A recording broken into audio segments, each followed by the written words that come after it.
Well, the first thing I just wanted to start off with is when I decided to email you, which was purely random. I was at a coffee shop, and I heard that you had a kind of strange habit of responding to emails. I do, very strange. So I actually did it as a writing exercise, in a way. I wasn't, thinking that you were actually going to write back. And the question was whether or not Brave New World or Orwell's 1984, which one of those was either a better book to teach or a better kind of prophecy or prediction of where we were. Guess what I might have. Did I mention Zamyatin? Exactly. Yeah, because I think that's much better than either of them. Yeah. So what's your reasoning? For one thing, it's much earlier. Right. But I just thought it was more perceptive. Right. I mean, first of all, I didn't think that 1984 was one of Orwell's best works. To tell you the truth, I could barely finish it. Right. I thought it was kind of obvious and wooden. You know where it's going. He had some nice comments about Newspeak and this and that, but it was good, useful phrases. But I didn't think it was much of a book. And Huxley's is, it's science fiction, basically. Right. But Zamyatin was talking about the real world. Right. Russia, of course, wasn't in the early post-revolutionary period. And he was discussing, I think he sensed what a totalitarian system is like. And it's a projection, but a projection from something real. Orwell had in mind, actually probably had in mind England, and England social democracy, which he thought was going off in a dangerous direction, but it's quite a projection. And anyhow, but I'd suggest reading it and see what you think. Great. Frankly, I read it about 60 years ago, so I can't reproduce it, but I know I was impressed by it. So I guess just a very basic question before I get to some other topical issues is here I am from LA. I just kind of sent you an email. I'm interested in why you make time for, I don't want to say folks like me, but what it is about your kind of, whether or not it's a philosophy or just kind of who you are, where you're very open to people speaking with you, given your schedule and given other things it's the same, that you could be doing. I'm not teaching anymore, but it was the same when I was teaching. I taught my work, professional linguistics classes, grad courses, but I also always taught undergraduate courses on my own time, on the kinds of things I write about, social, political issues, and the students who took them couldn't really get credit for a program. These courses weren't admitted into any program, so they were taking it on their own. I often taught them in the evenings, and they just opened to the community. Right. And a lot of people would come year after year because we'd always talk about new things. Right. But I think that's part of one's. I wouldn't even say responsibility. That makes it sound too august. Right. That's a normal. Like, why do you talk to your children? Well, okay, it's not that it's. But you only have 2 children. What if you only have 2 children? If you only have 2, I have 3, so, but a lot of grandchildren. But I'll talk to them. They'll occasionally ask me a question, but then they'll usually say something like, "Just the 5-minute lecture, please. Like, don't go off, Right. And but I mean, like I say, responsibility is too fancy a word. It's just you're part of the human race. You're something you think you can talk to people about that might be worthwhile, so you do it. Why do I run around giving talks all the time? Same thing. It'd be more convenient just to sit at home and work. What teacher has made the biggest impact on you? Well, I had a very unconventional education. For the first, till I was about 12, my parents were Hebrew teachers, so they worked in the afternoons. Teaching, and so they sent me to a experimental kind of a Deweyite school run by Temple University, and I was there from 2 years old till high school. And that wasn't quite what you're describing, but it was a pretty open school that fostered creativity, independence. He didn't take he took tests, but didn't mean much. Like, just to give you an example, I didn't know I was a good student until I got to high school, literally. I mean, I knew I had skipped a year, But all that meant was I was the smallest kid in the class. Nobody paid any attention to it. When I got to high school, all of a sudden I discovered you're supposed to, be first in your class, and you have to pass all the exams. We never had anything like that. You just did work you were interested in. You worked with other people. I mean, there was a curriculum, normal curriculum, but it was guided. But so the teachers from there I remember actually. Right. But after that, there was one professor at the university, a couple of people at the university. Zelig Harris, I don't know if you know him, who was a very kind of charismatic person. Actually, my contacts with him were political. I mean, theoretically, I was in his department. Right. God, I didn't take many courses. And I was just about to drop out of college when I met him because it was so boring. But he suggested I take his grad courses, and I then started taking other graduate courses, and I came in contact with intellectually very interesting people. But what qualities did he have as a teacher that you really responded to? He wasn't a teacher, like our classes would be. There were a couple of students that kind of were close to him, maybe half a dozen. We'd meet in his apartment or his apartment in New York. This is Philadelphia, and talk about politics, science, all kind of things. And he was he was a kind of an intellectual leader. He had a lot of interesting ideas, and people were interested, but it wasn't classes. Right. And I took classes with people like Nelson Goodman, a very fine philosopher, but he just discussed his own work, and we thought about it, and right. We argued about it and discussed it and went off on our own and stuff. Actually, I was taking graduate math classes. I'd never had undergraduate math, but there was one professor who I thought was fantastic. He did it just the right way. It was advanced real numbers or something, I forget what it was. Right. He'd come into class and the blackboard, clear the blackboard and write down something, and he'd look at it kind of puzzled, and he'd say, well, let's figure out if that's a theorem. And then the class we'd read stuff and studied stuff, and the ideas would come up, and sometimes they were good ones, sometimes they weren't. He'd kind of steer the discussion, and by the end of the class, we'd have either proven the theorem or disproven it. Yeah. Okay, you learned something that way. But, and I thought it was a terrific way to teach. Now hold on, Miss Fox. It's all very well to teach my boy to paint pretty pictures and build birdhouses, but he doesn't even know his multiplication tables.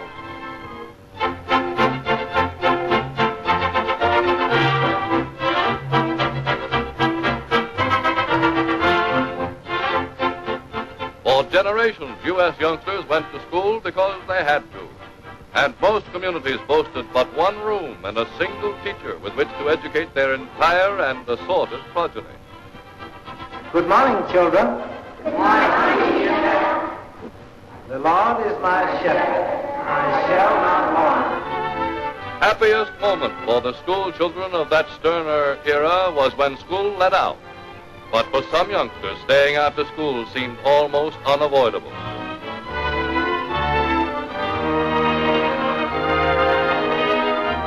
Yesterday found only in a half dozen advanced experimental schools. Today in tens of thousands of public schools from Santa Monica, California to Bronxville, New York, progressive education is in force.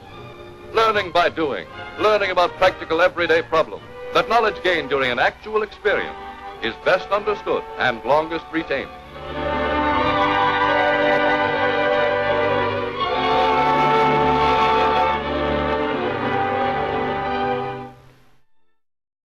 Reading Dewey, because our school, I think, in name is a Deweyite school, although in practice, not always. And in experience in education, he links education with experience and memory.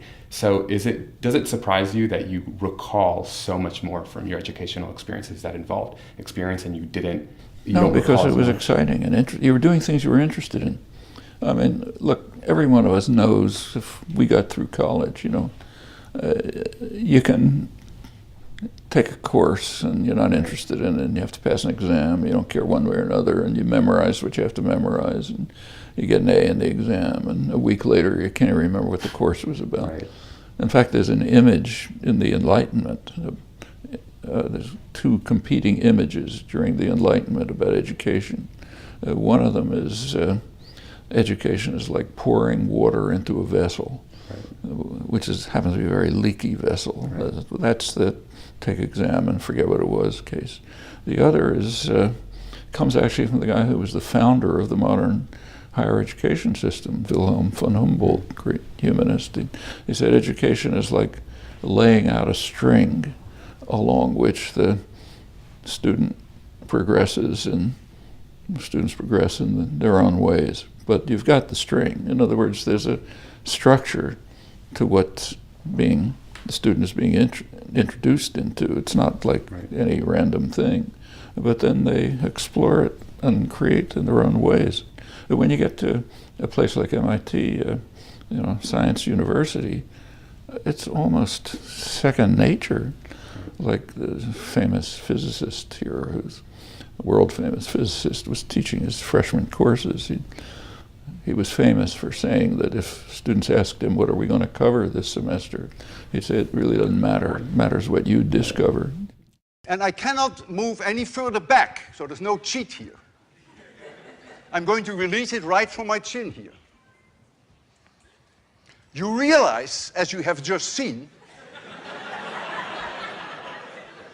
that the slightest push, and this will be my last lecture.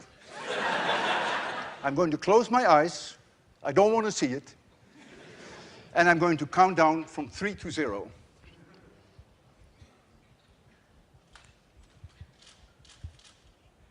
3, 2, 1, 0.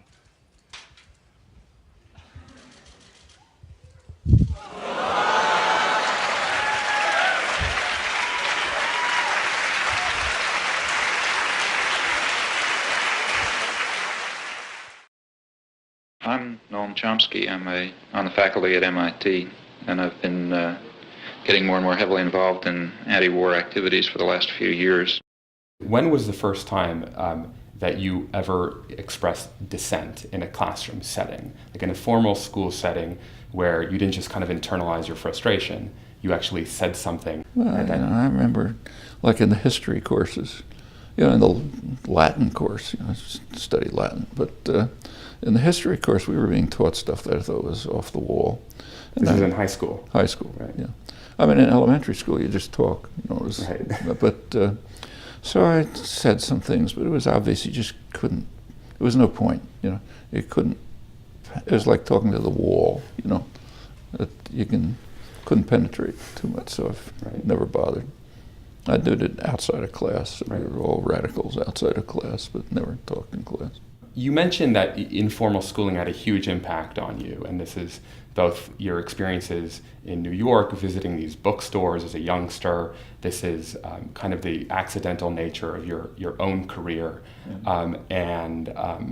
Do educators undervalue the importance of informal schooling, or maybe overvalue traditional schooling? I think that, at least, in my own experience, not just personal experience, I was a Hebrew teacher too, teaching 10-year-old, 12-year-old kids, and we taught the same way. It was a Deweyite framework, so the way to teach the kids was to get them interested in something. Teaching middle school Hebrew school is one of the most challenging. It is, because for one thing, the kids don't want to come in the afternoon, they'd rather be playing somewhere. And middle school's a difficult age anyway, but it worked, Most of the kids got interested and studied, had initiative, pursued things on their own, but you had to set things up so they'd get interested in it. Like often this class would start with games. These are games that you would create? Yeah, or that were part of the kind of educational program. That actually both my mother and father, who kind of ran the school systems, were Deweyite, deeply committed Deweyite educators, so they had all kind of suggestions and frameworks as to how to pursue it, and then we did our own way. But games that involved learning, they did involve learning language or learning customs or learning something else, but in the form of something that kids wanted to solve, and puzzles and so on. So, and they get interested in something, you go on. And you can do it at any level. So, for example, I have my sister-in-law was a 6th grade teacher. She once described, very good teacher actually, very successful. She told me how she taught a class on the American Revolution. A couple of weeks before the class was going to be on this topic, she started just doing things that were arbitrary and annoying, like compelling the kids to do things they didn't want to do and that didn't make any sense. And, it got worse and worse, and the kids got upset, kind of protesting.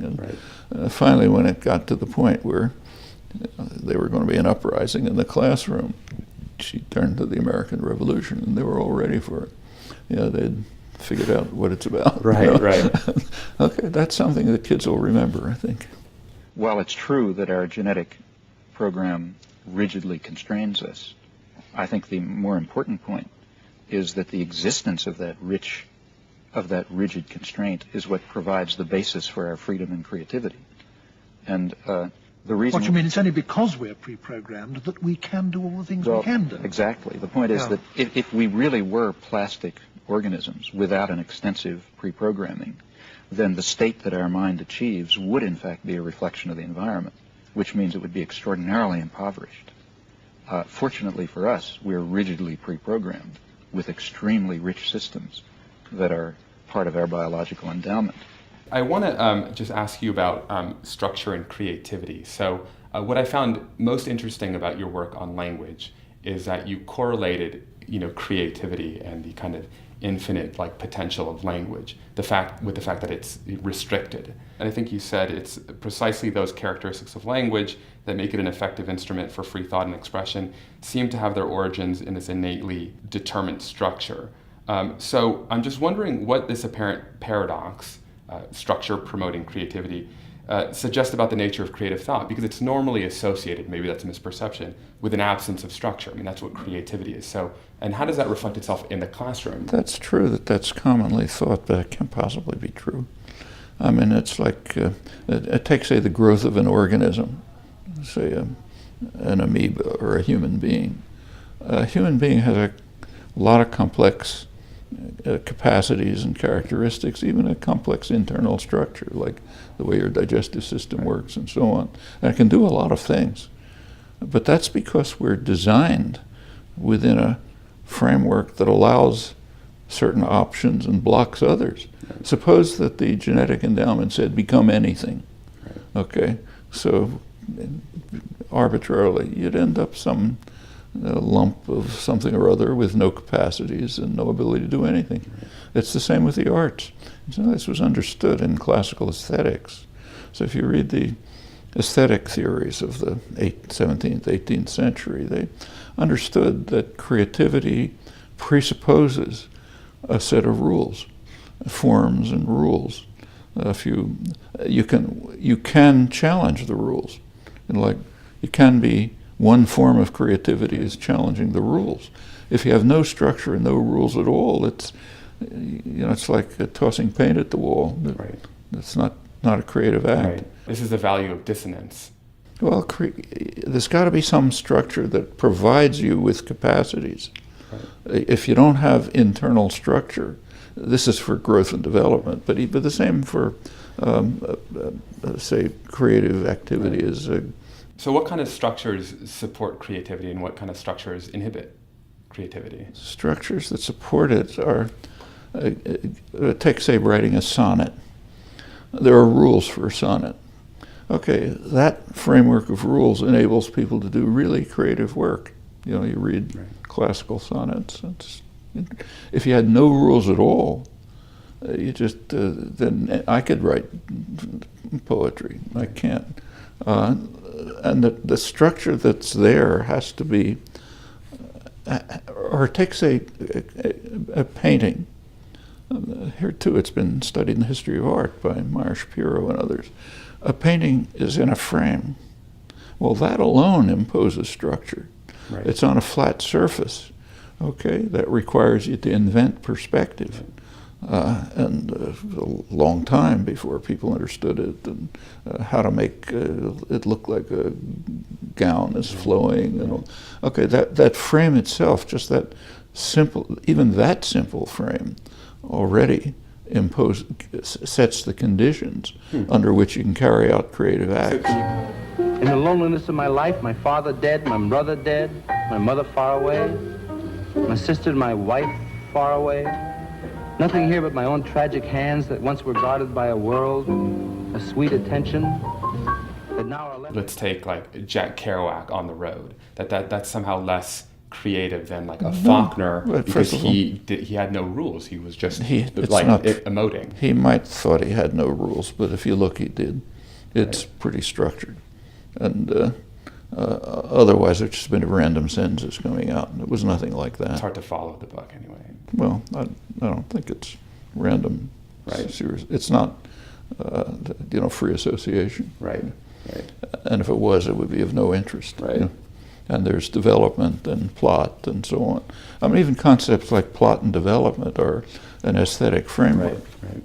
You don't want the framework to be so rigid that you always do the same thing, like a detective story where Perry Mason stories, everyone's the same as the last one. You don't want that. Right. But a framework which is rigid enough to make it possible to carry out creative acts, but doesn't inhibit the creative acts. So that would be kind of like your elementary school experience, which is teachers that present information that might be worthwhile evaluating and allowing kids to independently... Yeah, or it's like this laying out the string model of education. Right. There's got to be something there to work with, right. And what's there should be challenging enough so you want to see what you can discover within that framework, and then raise questions about the framework. So I didn't intend to bring this up, but if you take a look at the AP system in high school, which is, I think it actually started in the Cold War as a way to kind of democratize education and give kind of inner city students a chance to have this kind of high-end education, or this elite education. But here, we take the brightest students in many ways, but provide them the kind of narrowest of educational experiences. And so, but at the same time, this is what is considered appropriate to enter science and well, take science. If there's an interesting series of editorials you might want to take a look at about a year ago in Science magazine, the Journal of the American Association for Advancement of Science, the main science journal. The editor, Bruce Alberts, has a series of editorials on science teaching, which are very well done. He's talking about California, incidentally. He's talking about how he testified before the California Education Commission on science education, and every proposal of his was turned down. But he describes the teaching of science from kindergarten to graduate school as deadening any child's interest in science. So when you can memorize the periodic table, okay, you memorized it, and so what? Why should I bother with a periodic table? You can memorize the enzymes that do so-and-so. Okay, I memorized them and finished. He described the way people study great moments, like the discovery of DNA, but they study it as it was after it's finished. So, okay, here's the answer. You lose all the sense of, and then he gives suggestions as to how you ought to teach it. And the suggestions are pretty interesting. So I remember he talks about a kindergarten program, which he approved of, thought it was very good. And the way it worked was, these are 5-year-old kids. Each child in the class was given a dish which had on it, in it, a bunch of objects, shells, pebbles, seeds, other things. And then they had a task, figure out which ones are the seeds. So the first thing they did was have what they called a scientific conference. The kids got together and talked and figured out ways in which they could tell what was a seed, and some bad ideas, some good ideas, and of course guidance, and pretty soon they got to experiments that they could carry out to determine which ones are seeds, and finally at the end they figured out which ones were seeds. At that point, each kid was given a magnifying glass And the teacher cut the seed and opened it up, and they looked in and they found the embryo, and they saw what made it grow.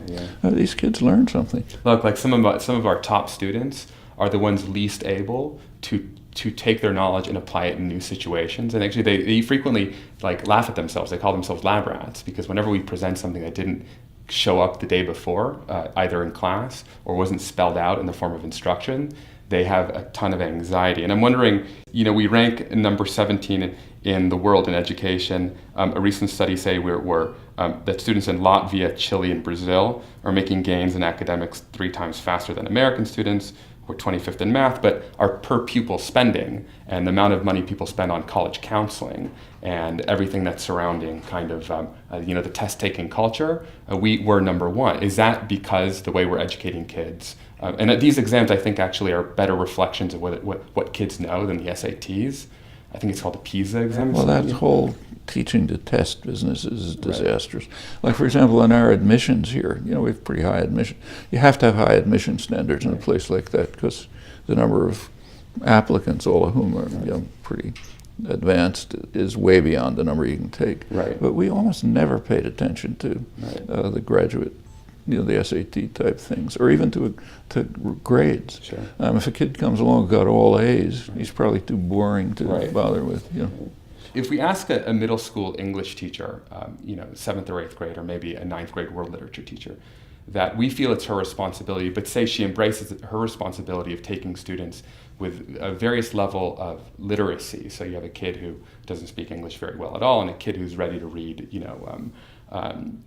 Faulkner or James Joyce. But we think, students learn best when they're exposed to various learning styles, and it's her responsibility to promote democracy in the classroom.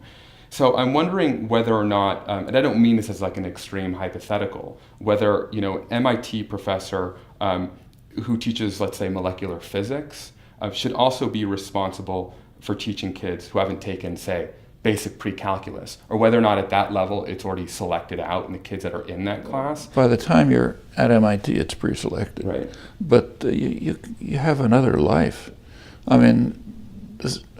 There are people, and I think it's a good thing, who give talks in high schools or classes in high schools, inner city schools. And in fact, this same famous physicist who I mentioned before, he also wrote books for lay people, introducing physics to people who really had no background in physics, and did it very beautifully. And that's another kind of, you can't do it inside a place like MIT because the pre-selection's too high.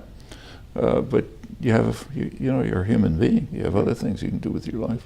But do you think tracking and leveling in high school at any point is necessary? Or should classes always be this very broad, democratic I think there can be a mix. For example, in a high school, there could be a group of students who happen to have a passionate interest in mathematics.